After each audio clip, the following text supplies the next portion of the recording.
Жеңгеме көмек. Айғанымның дәл осылай киінуге өзіндік себептері болған болар. Мен ол жаста қыздың сұлу тәніне қарап ләззат алатындай ересек жаста едім. Менің жеңгеме де оған басқалардың да назар аударған ұнайтын болса керек. Мен ағамның үйінде тұратынмын. Біздің ата-анамыз ауылда тұратын. Олар мені қаланың мектебінде білім алып, кейін сол жерден университетке түсуімді қалады. Ағам да үлкен жер үй болатын. Олар мен 8-ші сыныптан бері бірге тұрып жатырмын. Қысқасы, менің 15 пен 19 жас аралығындағы басты мастурбация жасайтын ойларым жеңгем мен оның киімдері болатын. Оған үйде жартыдай көрініп тұратын түнгі киімде жүру қалыпты жағдай болатын. Бойы 1,70 сантиметр және емшегі 2-ші өлшемдегі жеңгем өте тартымды көрінетін. Толық емес, тым арықты емес, жеңгемнің денесі өте нәзік еді. Және мен одан да оған тоймастан қарайтынмын. Бұл менің мектептен кейінгі алғашқы жазым да. Еркіндік, жаздың басындағы ойымда бос жүріспен көңіл көтеру болатын.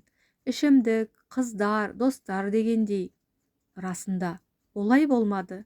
Ішімдік пен қыздардан басқа үйдің жұмыстары толып тұрды.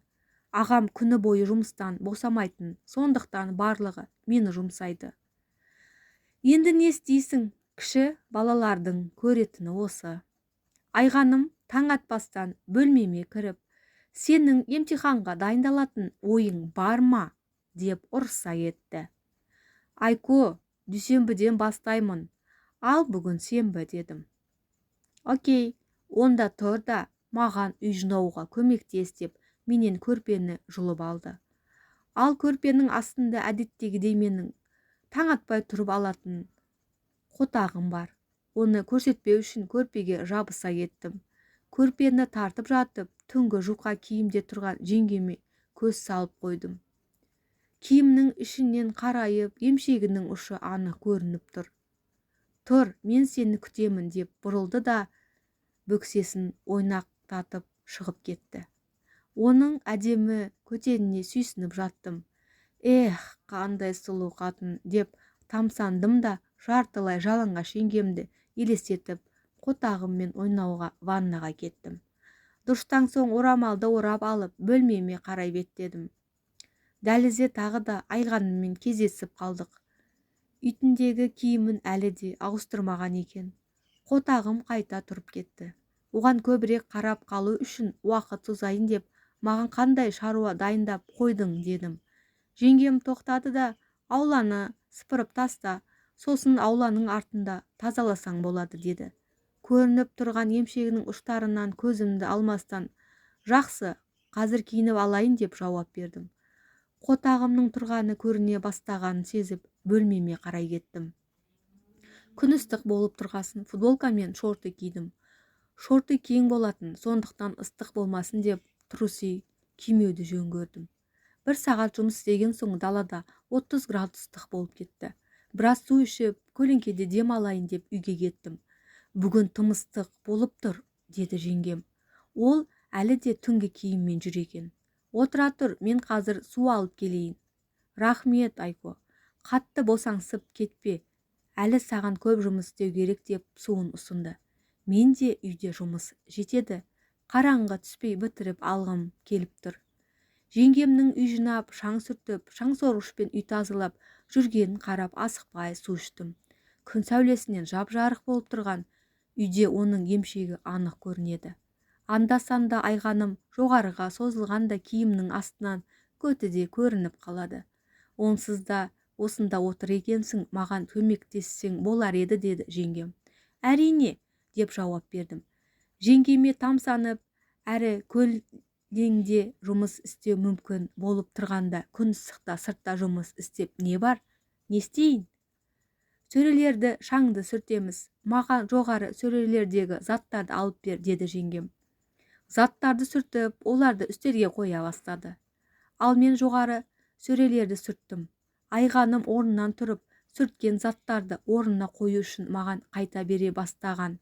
Мен ерекше бірдеңе байқадым. Айғаным да тұрсы жоқ екен. Бұл оның түнгі киіммен анық көрініп тұрды. Қотағым оған лезде дүр сілкініп толықтай тұрып кетті. Енді заттарды орнына өзің қоясың, ал мен ортаңғы сөрені тазалаймын, деді жеңгем. Сөрелерге ауысып жатып, ол жұмыс істей бастағанда оның көтені менің саныма тиіп тұрды. Қотағымның тұрып кеткенін жасыру үшін артқа шегінгендей болдым. Бірақ сонда да қотағым жеңгемнің көтіне тиіп тұрды. Біз заттарды сүртіп, қайта орнына қойып жатқанда, оның көті менің қотағыма қайта-қайта жанаса берді. Және әр жанасқан сайын ұзағырақ тиіп тұрды. Бір кезде айғаным шүберегін түсіріп алды да, менің қотағыма жанасқан күйі төменге еңкейді. Бітіріп жібере жаздадым. Ағамның әйелі не істеп жатқанын және оның маған қалай әсер ететінін түсініп тұрғаны анық. Осыдан кейін айғаным шүберегін бірнеше мәрте түсіріп алды. Жеңгем төменгі сөрелерді тазалауға кіріскенде, оның беті менің қотағымның деңгейінде тұрды. Менің шортиымнан дөңес болып тұрған қотағым мен ол суланғаннан пайда болған белгіні көріп тұрғаны анық. Кейін ол еңкейіп сөрені сүрте бастады. Әлсін заттарды алу үшін еңкейіп те қояды. Әрине, осы сәтте қысқа түнгі киімі ашыла түсіп, көтен аны көріне кетеді. Осының бәрі қайда бара жатқанын түсінгенмен, оған нақты сенімді болмадым. Сондықтан шортиымнан қотағымның басы көрініп тұратындай сәл түсіріп қойдым. Мына жер бітті, деді. Жеңгем күтпеген жерден әлі де шкафқа еңкейіп тұрып, қалай таптаза болып тұрғанын қарашы, деді.